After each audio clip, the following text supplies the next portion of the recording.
Here's the modification that I made to the flue for my wood burner stove.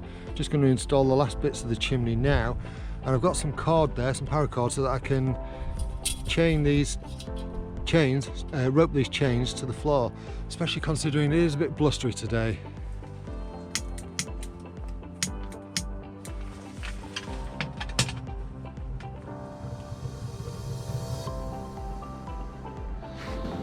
Hello there, I hope you're well. Been out camping again in the hot tent, and if you've seen the previous spark arrestor modification that I made to the flue, well, unfortunately that didn't work out quite as well as I'd hoped, and here's why.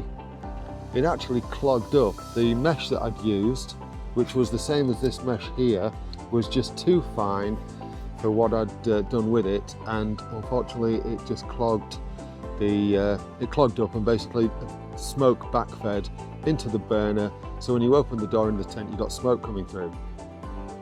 So I had another idea, which was this.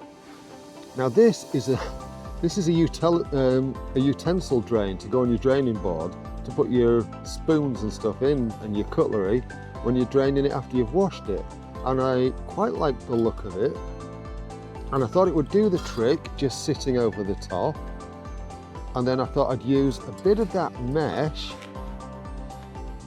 So what I did was I drew around this, cut out a piece of the mesh, and then I cut a hole in the mesh to fit this, to fit the flue, and then slid that through just to act as a base for this.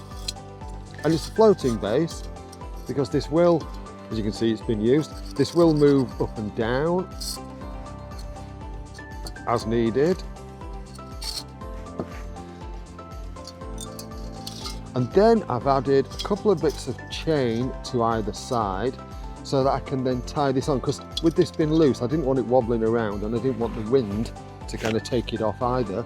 But also it allows me to stabilize the chimney in times when it's a bit blustery, as well as stabilizing the thing itself.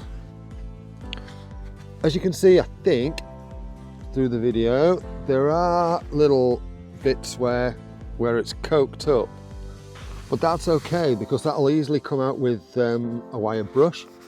It'll easily clean up.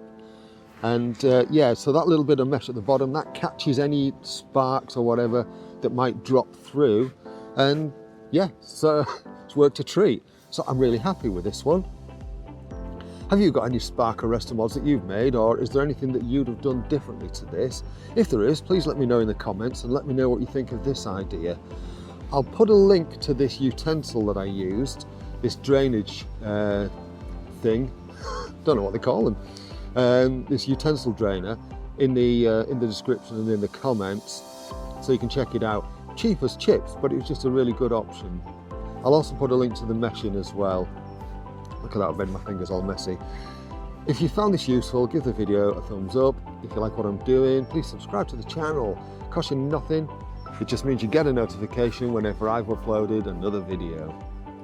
And I know you don't like to miss out. Do you like my hat as well? It's cool, isn't it? Anyway, as I say, thank you for watching. You take care of yourself. Cheerio.